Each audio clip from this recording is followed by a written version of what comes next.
Esse é um momento especial onde nós iremos compartilhar a palavra do Senhor, amém? Não tem nada mais espiritual do que poder abrir a palavra de Deus, lê-la e explicá-la. Isso é muito espiritual. Às vezes a gente entende espiritualidade de uma outra maneira. Talvez para algumas pessoas, espiritualidade seria movimentos diferenciados, pessoas andando de um pé só, outras caindo, debruçando, sei lá, coisas das quais você já viu na internet. E eu nasci no berço cristão, já vi isso ao vivo, né, Henrique? Então, espiritualidade não são expressões esquizofrênicas, é isso que eu queria dizer. Mas eu acredito que não tem nada mais do que espiritual do que essa palavra aberta, lida e explicada. Isso é muito espiritual. Tão espiritual que requer de cada um de nós uma reverência acima do comum, acima do normal. Porque não é o Rodrigo Oliveira que vai estar falando algo de si próprio. Aliás, se for, você pode ir embora, você está perdido. Mas é a palavra de Deus sendo aberta, lida e explicada. É Deus falando aos nossos corações. É Deus falando ao pregador, inclusive. Então isso é muito espiritual. Porque pode ser que alguma coisa que será dita hoje através dessa palavra fale justamente aquilo que você precisa. Talvez você entrou aqui angustiado, querendo ouvir algo da parte de Deus, e você pode ter certeza, Deus, Ele cuida de nós, e Ele sabe o que você precisa. Quem já teve a experiência de entrar numa igreja evangélica e o pregador falar a sua vida toda? Quem já teve essa experiência? Vários de nós. Inclusive essa experiência se transformou em algo tão comum que alguém até fala assim: quem contou a vida dele, né, a minha vida para ele? Mas é Deus, irmãos. É a preocupação que Deus tem com cada um de nós. E pode ser que essa palavra hoje fale ao seu coração, não aquilo que você deseja, mas aquilo que você precisa. Deus tem uma palavra aos nossos corações. Deus tem uma palavra ao meu coração. Eu acredito assim. E eu quero ler no profeta Joel. Eu não tenho costume de pregar muito no Antigo Testamento, os irmãos sabem disso. Inclusive esse ano eu fiz um propósito de reler o Antigo Testamento, porque eu estou meio desatualizado, inclusive. A gente acaba ficando muito no Novo Testamento, desatualizado do Antigo. Então eu estou começando a ler, já passei por Gênesis, já estou entrando em Êxodo. E a gente percebe que tem muita coisa importante no Antigo Testamento. Agora, uma observação: o Antigo Testamento tem que ser lido e explicado com os óculos de Cristo. Tira Cristo do Antigo Testamento, a gente é capaz de inclusive providenciar uma guerra. A gente pode criar uma guerra, pode criar coisas absurdas que eu já disse, você já viu na internet, horríveis, absurdas, que fazem em nome do Evangelho por causa da interpretação do Antigo Testamento sem Cristo. Então voltemos para o Antigo Testamento, mas a chave hermenêutica do Antigo e Novo Testamento, ou seja, de toda a Bíblia, Jesus Cristo de Nazaré. Então não vamos falar sobre Joel, mas Jesus é o centro dessa mensagem aqui, eu acredito. Amém? Palavra do Senhor que foi dirigida a Joel, filho de Petuel. Preste atenção, velhos, e escute todos os moradores da terra. Aconteceu algo assim no tempo de vocês ou no dia de seus pais? Contem isso aos filhos de vocês, que eles contem aos filhos deles, e que estes falem sobre isso à geração seguinte.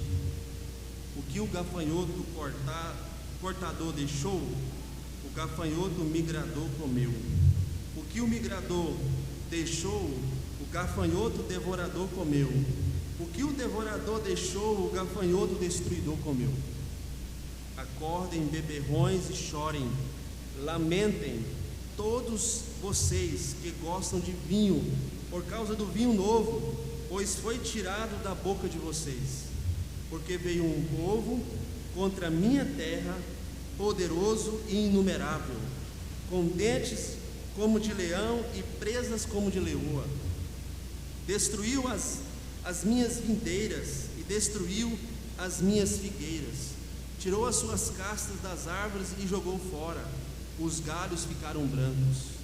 Lamentem, assim como a virgem vestida de roupa feita de pano de saco lamenta a morte do seu noivo. Na casa do Senhor foram cortadas as ofertas de cereais e libações. Os sacerdotes, ministros do Senhor, estão enlutados. Os campos foram arrasados, a terra está de luto, porque o cereal foi destruído, o vinho novo acabou e o azeite está no fim. Fiquem envergonhados, lavradores, lamentem, vinhateiros, por causa do trigo e da cevada, porque a colheita foi destruída. As videiras secaram, as videiras murcharam, e as romãzeiras, as palmeiras e as macieiras também. Todas as árvores do campo secaram, e já não há alegria entre os filhos dos homens. Capítulo 2, versículo 12 em diante, diz ainda assim, agora mesmo diz o Senhor: convertam-se a mim de todo o coração, com jejuns, com choro e com pranto. Rasguem o coração e não as suas roupas. Converta-se ao Senhor seu Deus, porque Ele é bondoso e compassivo, tardio em irar-se e grande em misericórdia, e muda de ideia quanto ao que havia anunciado. Quem sabe se Ele não se voltará a mudar de ideia, e ao passar deixe uma bênção, para que vocês possam trazer as ofertas de cereais e libações ao Senhor seu Deus. Toquem a trombeta em Sião, proclame um santo jejum, convoque uma reunião solene, reúna o povo, santifique a congregação, congregue os anciãos, reúnam as crianças e os que mamam no peito. Que o noivo saia do seu quarto e a noiva dos seus aposentos, que os sacerdotes, ministros do Senhor, chorem entre os pórticos e o altar e orem. Poupa o teu povo, ó Senhor, e não faças a tua herança um objeto de deboche e de zombaria entre as nações, porque hão de dizer entre os povos: onde está o Deus deles? Somente até aí. Vamos orar. Pai, mais uma vez oramos nessa noite, agradecidos pela tua palavra, Senhor, agradecidos por esse privilégio, por essa oportunidade de poder estar aqui reunido com os meus irmãos em Cristo, para pensar, para compartilhar e para extrair da parte do Senhor uma palavra vinda direto aos nossos corações. Abençoe a vida dos teus filhos, vai de encontro à necessidade de cada um de nós que estamos aqui, e o desejo do nosso coração e a nossa oração nessa noite é que o Senhor fale a nós, em nome de Jesus. Amém. O profeta Joel é aquele profeta que surge, porque diferentemente dos outros profetas, você pode fazer isso na sua casa, pega um profeta qualquer, pode ser até o anterior, o Oséias, por exemplo. Na introdução do livro ele vai falar: Oséias que profetizou no período do rei tal. Então você já sabe mais ou menos a data em que ele profetizou, quando é que ele surgiu, qual foi o rei que ele profetizou, qual foi o reino que ele profetizou. E diferentemente da maioria dos profetas, Joel aparece. Começa o texto no versículo 1 do capítulo 1 dizendo: a palavra do Senhor que foi dirigida a Joel. É o que a gente sabe sobre ele. É um profeta que surge.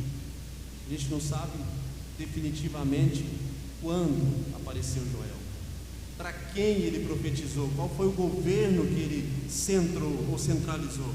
É evidente que o texto vai responder de que ele foi um profeta de Judá, porque a gente sabe que depois de Salomão o reino de Israel foi dividido em dois.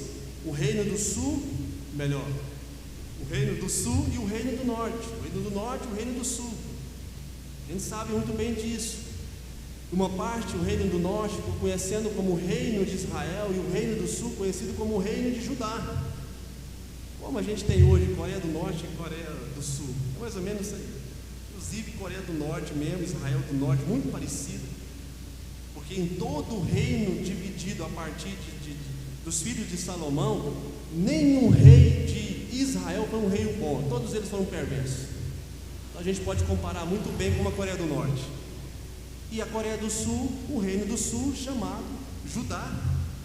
De vez em quando aparecia um rei bom. Também não era esse mar de rosa todo, não era essa coisa bonita toda. Haviam reis bons e haviam reis ruins. E os profetas tinham a finalidade de quê? De serem aquelas pessoas que alertavam os governos, que mostravam nos governos daquela época, tanto do Israel do Norte quanto do Israel do Sul, as perversidades e as injustiças. Os profetas tinham como finalidade apontar as injustiças que eram e que aconteciam tanto no reino do norte quanto no reino do sul. Mas Joel, nós não sabemos em que governo ele profetizou. A gente sabe que ele profetizou, e ele aparece profetizando. E é aquele tipo de profeta que a gente não gosta muito, porque é aquele profeta dos dois pés no peito. A gente parte desse texto, e que são palavras duríssimas, difíceis, indigestivas, difíceis de engolir.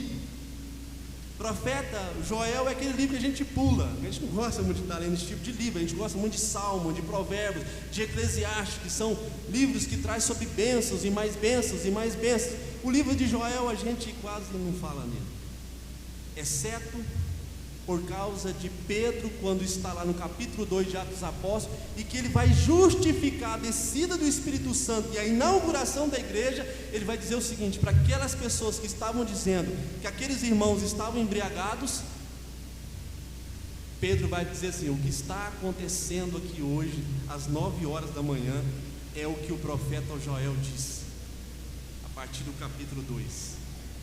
E nos últimos dias derramarei o meu espírito sobre toda a carne. Foi o que Joel disse. E Pedro pegou essas palavras emprestadas para poder justificar o que estava acontecendo em Atos dos Apóstolos capítulo 2, que era nada menos, nada mais do que a inauguração da igreja. Percebe isso? Esse é o destaque de Joel. Fora isso, é o profeta duro, de uma mensagem dura, porque ele começa a sua mensagem falando de um juízo, e ele usa as figuras do gafanhoto.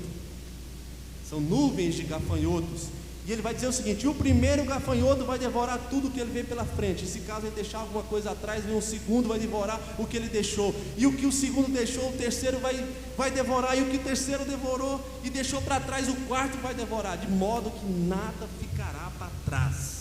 É o juízo de Deus sobre a nação de Judá, porque é para essas pessoas que ele está profetizando. Percebe como essa mensagem é dura? E ele vai dizer o seguinte: Deus, é claro, evidentemente que não eram gafanhotos. Gafanhotos eram uma figura de linguagem. Os gafanhotos representavam nações vizinhas, enfurecidas por Israel e permitidas por Deus, vão invadir Judá. Nós não sabemos definitivamente se é o Judá literal ou se é o Judá de hoje, na simbologia do Israel de Deus e do Jerusalém do Senhor, Jerusalém do alto, está falando da igreja. Mas os gafanhotos vão vir e vão destruir. Quem são os gafanhotos? São as nações vizinhas, das quais Deus permitiu que invadisse o seu povo para trazer juízo. Percebe isso?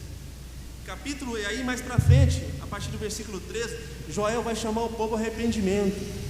Arrependam-se, mudem de ideia, mudem de caminho, dê meia volta, reflitam, pensam, volte-se para a palavra, volte para o Senhor, volte-se para o templo,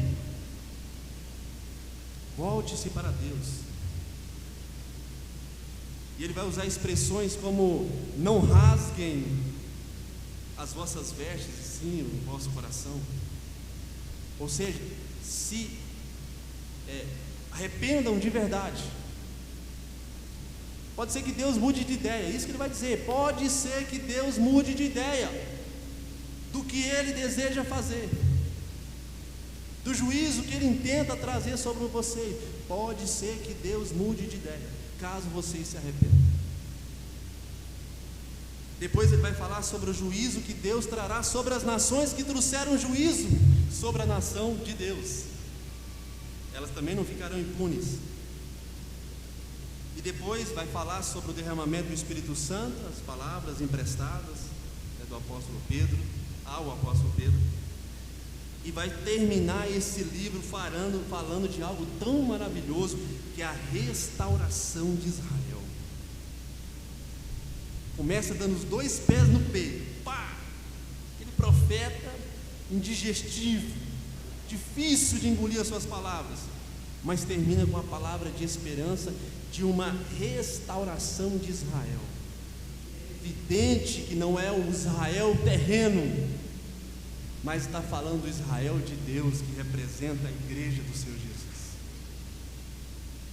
Nós seremos restaurados para a glória do Senhor, antes que venha o grande dia do Senhor.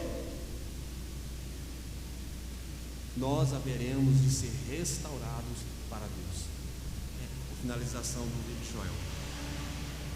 Então, se você ainda não teve a oportunidade de ler o livro de Joel, faça isso em casa. São 3 capítulos, você vai gastar meia hora para fazer isso, e você vai ver quão as palavras desse livro são maravilhosas, quão são profundas as palavras do Senhor, dita por um profeta que aparece profetizando para Judá. Ninguém sabe quando as suas profecias ou se cumpriram ou se vão se cumprir, ou parte dela a gente já sabe por causa de Pedro. Mas é um livro muito interessante para a gente refletir. Você pode fazer isso em casa. E existem algumas coisas que eu quero pensar com vocês nessa noite, um ponto ou 2, se assim o Senhor permitir. É que o profeta Joel é aquele tipo de profeta que tem uma mensagem que eu não quero ouvir. Difícil, não é? Eu acabei de ler aqui, eu fico até constrangido de ler uma coisa dessa. De quão duras são essas palavras. Pelo menos para mim, eu vejo, não poupa nem as crianças. São palavras duras de um profeta. Aliás, essa é a característica do profeta. O profeta é profeta porque a característica dele são características de pessoas que não tem papa na língua, que fala o que pensa e que vai direto ao ponto. Eles que eram muito odiados pelos reis, pelos governos, porque tocava na ferida dos governos. E o profeta Joel é aquele tipo de profeta que tem uma mensagem que eu não quero ouvir. Esse é o primeiro que eu quero pensar. Mas que no fundo, eu sei que é necessário. Primeiro ponto para a gente pensar: o profeta Joel é aquele tipo de profeta que tem uma mensagem que eu não quero ouvir, mas que no fundo, eu sei que é necessário. Sabe o que é interessante? Que nosso ciclo de amizade, a gente escolhe pessoas por base da nossa afinidade. Não é assim que a gente faz? Quem são as pessoas? Quem são os seus amigos? Quem são as pessoas que você leva para casa? Quem são as pessoas que você senta num restaurante, numa lanchonete, para bater papo, para conversar, para chamar de amigo? Quem são essas pessoas? São pessoas que são escolhidas por base das suas afinidades.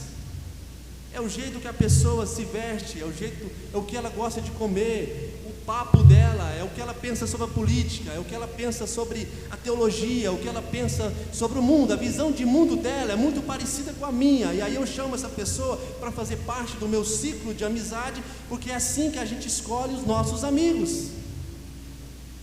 Não é verdade? E olhando nessa perspectiva, eu entendo que o profeta Joel não seria os nossos amigos, porque talvez o papo dele não combinasse comigo. Talvez a visão de mundo de Joel, uma visão totalmente diferente da minha.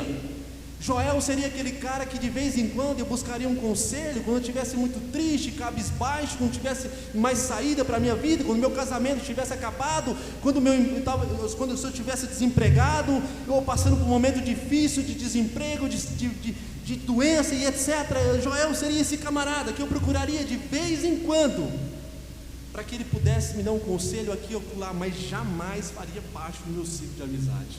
Joel é muito chato.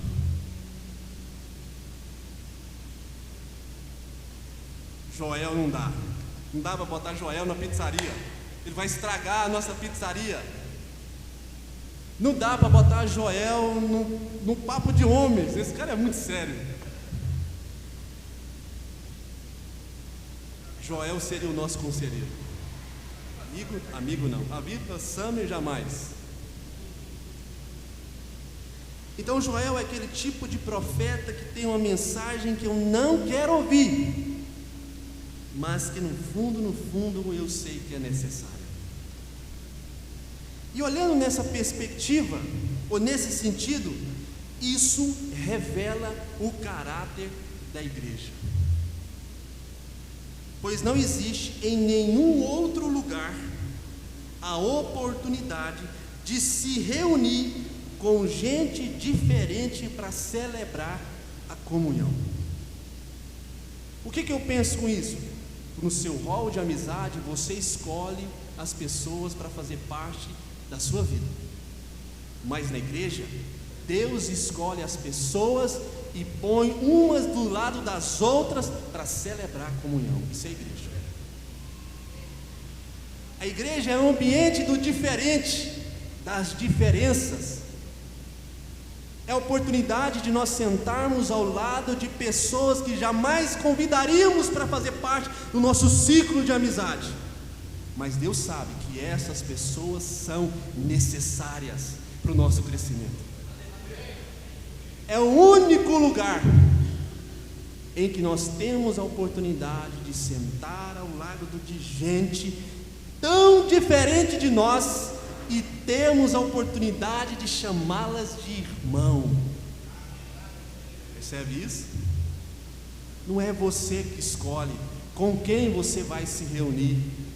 Não é o pastor que escolhe as pessoas bonitas, cheirosas e descontraídas para sentar do seu lado. É Deus que escolhe as pessoas com as quais nós vamos celebrar comunhão. Aí Joel faz parte. Aí Joel vai estar no Aviva Summer. Joel vai estar na pizzaria. Joel vai estar na hamburgaria. Joel vai estar no nosso ciclo. Joel vai sentar na mesa, vai celebrar o pão. Joel vai estar no meio. E graças a Deus, porque Joel está presente e nós temos a oportunidade de chamá-lo de irmão. Sabe por quê? Porque a vida cristã é sendo completado pelas diferenças que existem entre nós. Se a gente reunir com gente parecida com nós, se a gente reunir com gente que fala a mesma coisa, já pensou? Sentar numa conversa e dizer assim: poxa vida, eu gosto de preto. Aí o Henrique: pô, é a minha cor preferida. Aí eu falo: Henrique, eu gosto daquele hambúrguer assim. Ah, cara, é o meu. E aquele filme, cara, esse aí é o número 1 da minha lista. E tudo que eu falar, o Henrique vai concordar. Cara, você pensa assim sobre Joel? Eu também penso assim sobre Joel. Você veio só confirmar o que eu penso. E tapinha nas costas. Irmão, isso é muito chato. O bom é sentar com o Joel. Porque aí você vai falar: olha, minha cor preferida é preto. O Joel fala: não, preto não lembra coisa boa. Já vai logo dar os 2 pés no peito. Ah, é que eu sou fã de hambúrguer. Não, eu sou vegetariano, eu não gosto de hambúrguer, carne, isso daí. Deus falou lá no Jardim do Éden, tem que comer fruta. Então Joel é esse camarada que a gente não quer ouvir, certo? Mas que ele é importante e que ele é necessário para a comunhão. Amém? E aí uma coisa importante dentro dessa perspectiva de que Deus escolhe as pessoas com as quais eu preciso conviver. E aí, irmão, não é só ajuntamento. Porque igreja não é ajuntamento. Ajuntamento é clube. Quem é do PT vem para cá. Quem é do Bolsonaro vem para cá. Quem é do partido tal vai para lá. É assim que a gente faz, não é? Quem é de esquerda, quem é de direita, quem é centro. E aí a gente vai dividindo o mundo assim. Especialmente hoje, nesse mundo tão polarizado. E aí os que têm afinidade com assistência social vai para o lado esquerdo. Os capitalistas do lado direito. Sem entrar em discussão, mano. Não joga tomate, meu Deus. E a gente vai dividindo o mundo assim. Quem pensa assim vem para cá, quem pensa assim vem pra... Isso é ajuntamento. São clubes. Mas igreja não. Igreja senta gente de esquerda, gente de direita, gente de centro. Senta na mesma mesa gente que acredita em assistencialismo, e do outro lado da ponta da mesa um capitalista senta lá também. E aí nós bota Joel no meio para confrontar os dois, para trazer um meio termo no negócio, que aí Joel não vai alisar a conversa. Então, olhando nesse ponto de vista de que a igreja é um ambiente que Deus escolheu, as pessoas com as quais eu preciso conviver e ter comunhão, não é ajuntamento, é comunhão, é chamar de irmão, é celebrar a mesa, é poder, como foi dito no vídeo, de poder compartilhar os milagres. A gente viu o que é milagre.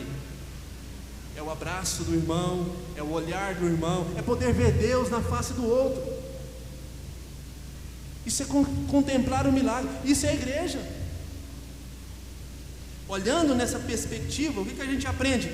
Que a igreja é um chamamento para unidade e não para uniformidade. Uniformidade é exército, é polícia militar. Uniformidade é escoteiro, mas igreja é unidade. Você quer uniformidade? Se alista no exército, lá você vai ter uniformidade. Todo mundo vai vestir igual, vai engraxar a bota igualzinho, vai fazer a costeleta, vai fazer a nuca direitinho, todo mundo com cabelinho, todo mundo igual, e vai ter um comandante na frente dizendo assim: vai para a esquerda, vai para a direita. Vai ver todo mundo igualzinho, bonitinho, tudo maravilhoso. Isso é lindo. Isso é uniformidade. E a igreja não é um ajuntamento para uniformidade. Sabe essa história? Eu quero participar de uma igreja onde todo mundo pensa igual, então vai para o exército. Porque não é o ambiente da igreja. O ambiente da igreja é lugar de gente que pensa diferente umas das outras, que tem visão de mundo diferente de uma das outras.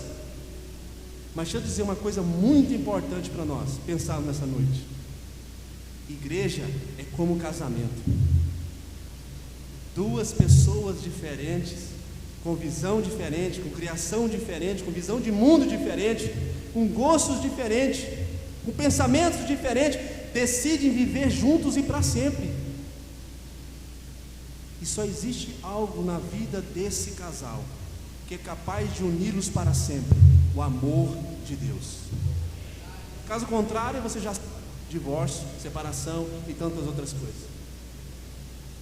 Então o que faz com que a igreja seja igreja, e nessa igreja exista pessoas de tudo quanto é tipo, pensamento, criação, visão, tudo diferente, mas elas decidem estarem juntas, se abraçam, se beijam, se amam, estão dispostas a dar a vida umas pelas outras, estão dispostas a estender as mãos, estão dispostas a ajudar, estão dispostas a ser Deus na vida delas, estão dispostas a chamá-la de irmão, estão dispostas a conviver juntos, e só o amor de Deus é capaz de fazer a igreja ser a igreja.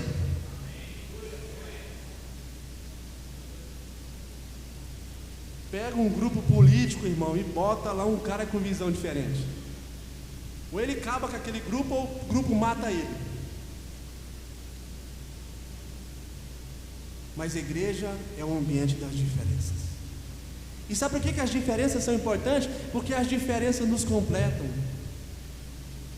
Se todo mundo fosse igual, ninguém precisaria mudar, ninguém precisaria se arrepender.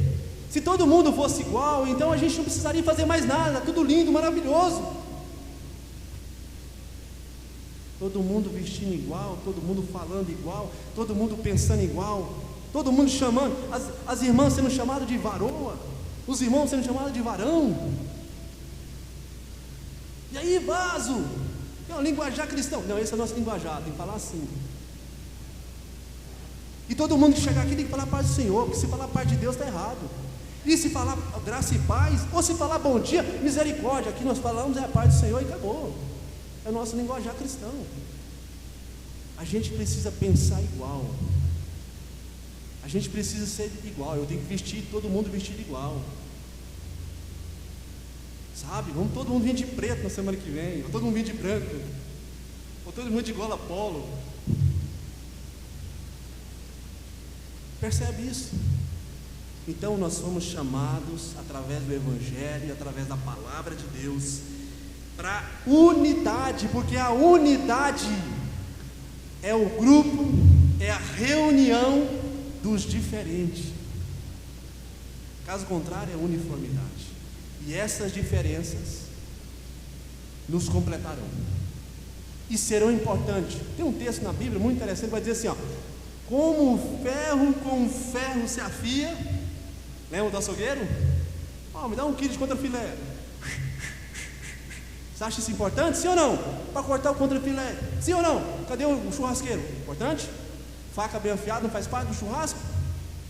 Dá 1 quilo de contrafilé para churrasco, mais grossinha. Aí eu venho um açougueiro. É importante o processo, para que o bife saia perfeito. E tem um texto, e aí o escritor, não estou lembrado aonde, me ajuda aí os universitários, mas vai dizer o seguinte: assim como o ferro com ferro se afia, assim é o irmão ao seu companheiro. Sabe o que significa isso?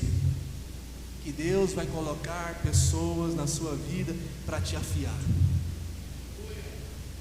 Deus vai colocar pessoas do seu lado que você não gosta, de pessoas como tipo Joel, para te confrontar, para dizer quando você errar e dizer assim: esse caminho que você está tomando aí, meu filho, continua nele que você vai cair e vai quebrar a cara.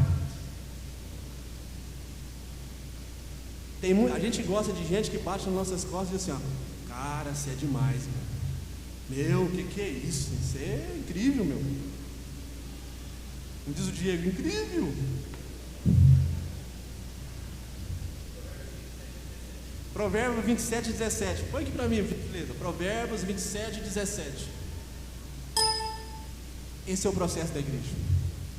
Você foi chamado para estar ao lado de pessoas que você não gosta, mas que no fundo elas são necessárias para você. Afia-se o ferro com ferro, assim um homem afia o rosto do seu amigo. Percebe isso? E aí a gente se alivia no nosso casamento, porque tem gente querendo largar. Falei: eu não dou conta dessa mulher, eu não dou conta desse camarada, eu vou divorciar, vou largar, não aguento mais. Aguenta o fardo, é o seu ferro, ela vai te afiar. Viu, Felipe? Fica firme, ela vai te afiar. Você vai ficar supimpa. Só que também ele vai te afiar. É lá e cá, entendeu? É lá e cá. Então de repente você está falando assim: meu Deus, eu não suporto esse camarada, não consigo nem ouvir a voz dele. É o seu fardo, meu. Deus escolheu essa pessoa para fazer de você uma pessoa melhor. E isso é a igreja do Senhor Jesus. Tem um texto em Oséias capítulo 3, acho que é 3:3, que vai dizer assim: como andarão dois juntos se não tiverem de acordo? Aí destruiu tudo, aí acabou minha mensagem. Esse texto dividiu igrejas. Como a gente vai andar junto se a gente não está em acordo? Percebe? Cadê?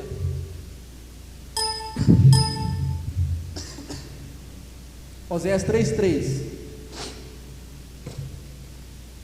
Como andarão dois juntos se não tiverem de acordo? No ferro ainda. Foi? Não foi? Ele disse: é esse? Ixi, saiu na mulher adulta, prostituirás, meu Deus. Amós, aí, ó. Os universitários aí, me ajuda aí. Amós 3:3. Vamos lá, vou esperar, hein? 1, 2. Acaso andarão dois juntos se não estiverem de acordo? Aí acabou a mensagem. Como andarão dois juntos se não estiverem de acordo? A pergunta que a gente precisa fazer é o seguinte: qual é o nosso acordo? Qual é o acordo da igreja? São as suas indiferenças? É o seu pensamento? É a sua visão de mundo? Qual é o nosso acordo? O nosso acordo é Cristo Jesus. Você pode ser diferente de mim, desde que não quebremos o grande acordo, que é Cristo Jesus. Pode pensar de mim diferente. Você pode ter uma visão política diferente da minha. Você pode ter uma visão de qualquer coisa, da história, da filosofia, da ciência, qualquer coisa. Desde que nós não quebremos o grande acordo que é Cristo, nós podemos andar juntos sim. Agora, se Cristo não é o nosso acordo, aí não tem acordo. Então Joel é aquele tipo de camarada que tem uma mensagem que eu não gosto de ouvir, mas que no fundo eu sei que ela é importante e necessária para o meu crescimento e para o meu amadurecimento. A igreja é o que é por causa das nossas diferenças, porque as diferenças nos completam.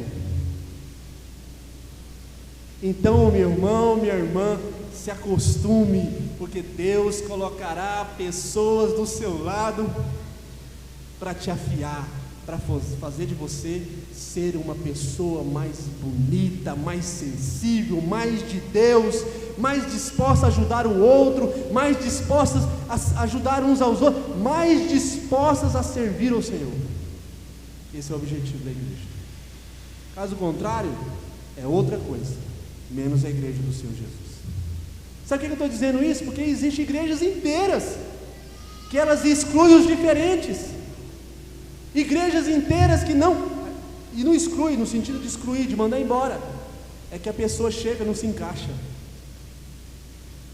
porque está todo mundo tão bonitinho, tão redondinho, tão igualzinho, tão bonitinho, sabe? Aí chega um cara diferente e vai estragar tudo.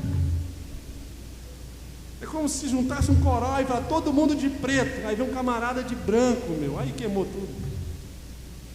E tem gente que sente-se fora do aquário, se sente fora de tudo. A igreja é o lugar dos diferentes, porque as diferenças, elas nos completam. Amém? O segundo ponto, e aí eu vou encerrar aqui, é que a primeira parte do livro de Joel é um chamado, é um anúncio do juízo. Deus vai trazer juízo a Judá, através dos gafanhotos. A segunda parte é o chamamento para o arrependimento. E olha só o que o profeta Joel vai dizer, a partir do versículo 12, 2:12. Assim, ainda assim, agora mesmo, diz o Senhor, converta-se a mim de todo o coração. Percebe esse chamamento para o arrependimento? Com jejuns, com choro e com pranto. Rasguem o coração e não as suas vestes. Versículo 13. Rasgai o vosso coração e não as vossas vestes. Convertei-vos ao Senhor vosso Deus, porque Ele é misericordioso e compassivo, tardio em irar-se e grande em benignidade, e se arrepende do mal. A parte do versículo 13. Volta o 13. Rasgai o vosso coração e não as vossas vestes. Percebe isso? Consegue perceber que Joel não só está chamando o povo de Judá ao arrependimento? Percebe isso? Mas Joel está chamando o povo para a realidade. Não é só se arrepender, tem que se arrepender de verdade. Por que Joel está falando isso? Por que Joel está transmitindo uma mensagem de arrependimento, e uma mensagem de arrependimento coletiva? Chame as crianças, até as que mamam no peito. Sabe para quê? Para se arrepender, para mudar de caminho, para se voltar para Deus, voltar para a palavra, para a oração, para o jejum. Mas faça isso por inteiro, faça isso de verdade, porque havia um ritual naquela época, quando as pessoas recebiam uma notícia ruim, de rasgar as vestes. Não tinha? A gente lê o Antigo Testamento, o seu filho morreu, rasgava as vestes. A nação de Israel perdeu a guerra, rasgava-se as vestes, como sinal de maltrapilho. Alguém que andava todo rasgado, maltrapilho, não escovava nem os dentes, nem penteava o cabelo, era sinal de quê? De grande tristeza, de alguém que estava se arrependido, alguém que estava dizendo: Senhor, eu sou um maltrapilho, olhe para o maltrapilho. E era um ritual. Só que Joel sabia que tinha gente que estava rasgando as vestes por hipocrisia. Ele sabia que muita gente ia rasgar as vestes, que muita gente ia andar maltrapilho pela cidade, mas rasgaria só as vestes, mas não os vossos corações. Isso significa dizer que Joel sabia que em todo ajuntamento ou chamado coletivo para o arrependimento, a gente corre o risco de cair na hipocrisia. Sabe o que significa isso? Então tome cuidado. É isso que Joel está dizendo: tome cuidado para não expressar aquilo que você realmente não está sentindo. O ambiente da igreja é importante, porque reúne pessoas diferentes, as diferenças nos completam, e Deus coloca pessoas para que essas pessoas nos ajudem a sermos pessoas melhores, mas o ambiente da igreja corre um grande risco e perigo de cairmos na hipocrisia. Do chamamento coletivo, vem para o domingo para a igreja, vem para a quinta na igreja, mas as pessoas muitas vezes vêm só rasgando as vestes, não rasgando o coração, não estão por inteiras, não expressam muitas vezes aquilo que de fato estão sentindo no coração, são simplesmente hipocrisia, cantam e cantam e cantam falando de Deus sem ter Deus, pregam falando de Deus e da Bíblia sem ter Deus e sem ter a Bíblia no coração. É um chamamento para o arrependimento. Mude de caminho, mas mude de verdade, sem hipocrisia, porque é o que acontecia. Só que mais interessante ainda é que é uma contradição. É uma contradição o evangelho ser pregado numa igreja e as pessoas no meio dessa igreja gerarem umas às outras hipocrisia. É uma contradição o evangelho sendo pregado e gerar ao mesmo tempo nesse ajuntamento hipocrisia. Sabe por quê? Porque o evangelho, a finalidade do evangelho é justamente revelar o nosso coração, é revelar quem somos. A finalidade do evangelho é mostrar quem somos de verdade. Quem sou eu? Esse é o objetivo do evangelho. O objetivo do evangelho não é mostrar quem é o outro, não, é quem é você, quem você se tornou, que tipo de gente você é. Esse é o objetivo do evangelho. Então é uma contradição o evangelho ser pregado e ao mesmo tempo numa igreja gerar hipocrisia, como a gente vê em muitas igrejas e igrejas inteiras que levantam a mão, que oram, que cantam, que proclamam o evangelho, que abrem a palavra de Deus, mas na segunda-feira são contraditórias em suas ações. Então tudo isso é uma hipocrisia de gente que está vivendo um mundo de teatro. E Joel sabia disso, por isso que a gente não gosta de Joel. Porque o Joel vai dizer na nossa cara: hipócrita, hipocrisia.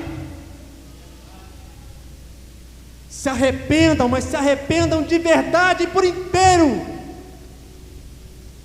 Não é só levantar a mão e agradecer a Deus e dizer Deus é bom e isso, e ficar de um pé só e cair e viver um esquizofrênico evangélico no meio das igrejas e na segunda-feira as suas ações práticas não representarem o verdadeiro sentido do evangelho.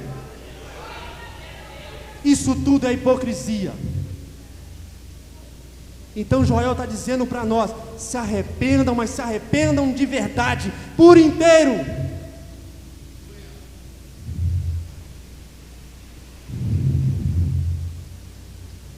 A finalidade do evangelho é revelar quem você é. E deixa eu dizer uma coisa para cada um de nós, para mim inclusive: você não é a mãe perfeita que você acha que é, porque você não é. Você não é o melhor marido do mundo, você não é. Você não é o melhor filho, você não é o melhor pai, você não é o melhor marido, você não é a melhor esposa. E o dia que chegarmos a essa concepção, o evangelho alcançou o nosso coração. Porque eu não sou nem a metade do que eu acho que sou, e você nem um terço do que as pessoas acham que você é. Porque nós somos pó e cinza, e nós estamos aqui pela graça e pela misericórdia de Deus. E se Deus não for no meu casamento, o meu casamento está fadado à destruição. Se Deus não for na sua vida, você vai ser um fracasso de mãe. Se Deus não for na sua vida, você vai ser um fracasso de marido, um fracasso de cristão. Se Deus não for conosco, e se o amor de Deus e a sua misericórdia não nos alcançar, nós estamos perdidos. E é isso que Joel está dizendo: se arrependam, mas se arrependam de verdade. Pare de rasgar vestes, rasgue o coração, porque o objetivo do evangelho é revelar quem você é. E se eu descubro quem eu sou, aí eu tenho que pegar emprestado as palavras do Santo Agostinho, o bispo de Hipona. Ele vai dizer o seguinte: conheça-te, aceita-te e supera-te. Amém? Conheça-te, aceita-te e supera-te. Nada menos, nada mais do que o Santo Agostinho, o bispo de Hipona, que todos nós conhecemos. Ele vai dizer o seguinte: quando Deus revelar quem você é, que você olhar para a sua imundícia, Salmo de número 139, como é que é? Putz, falando, Ciro leu o Antigo Testamento, tem que ler Salmo inclusive.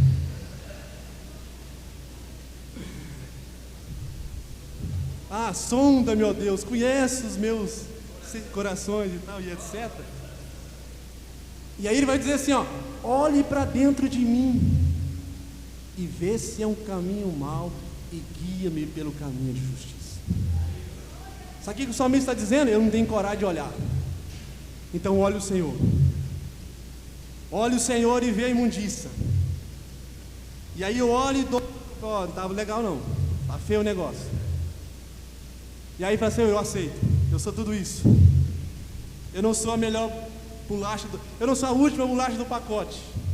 Eu não sou o que achei que era. Eu não sou o que as pessoas dizem, eu sou o que sou. E aí eu aceito. E aí depois Deus vai trabalhar a sua vida para você superar quem você é. E aí pode ser que ele vai precisar dos Joels espalhados pela igreja. Talvez o Joel seja esposa. Desculpa dizer isso. Talvez o Joel seu marido. Caramba, hein? Talvez o seu Joel é um camarada, sua mãe, seu pai.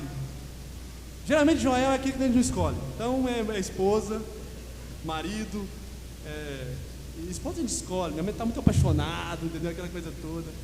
Aí depois descobre que não casou com Joel. Sempre é assim. Olha, apaixonado, tudo, todo mundo está falando, ó, cuidado, olha para a mãe dela, olha para o pai dele. Eu lembro quando eu fui casar, minha mãe falava, olhe para a mãe da menina. Olhe para a mãe da menina, porque ela vai ser a mãe da menina quando crescer. Só que a gente não olha. Você está olhando, Henrique, para a mãe da menina? Ó, eu sinto muito dizer, olhe para a mãe da menina. E aí, se você não gostar da sogra, você vai casar com a sogra. Se você não gostar do sogro, você vai casar com o sogro. Então a gente descobre muito rápido que a gente casou com o Joel. E Joel é esse camarada que ele não vai alisar. Depois de 2, 3 anos de casado, ele não vai alisar, ele vai vir com 2 pés no peito.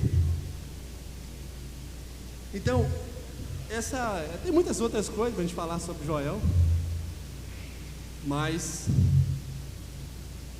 Joel está na área, e é isso que é importante, e que a palavra de Deus fale ao seu coração mais e mais. Vamos orar.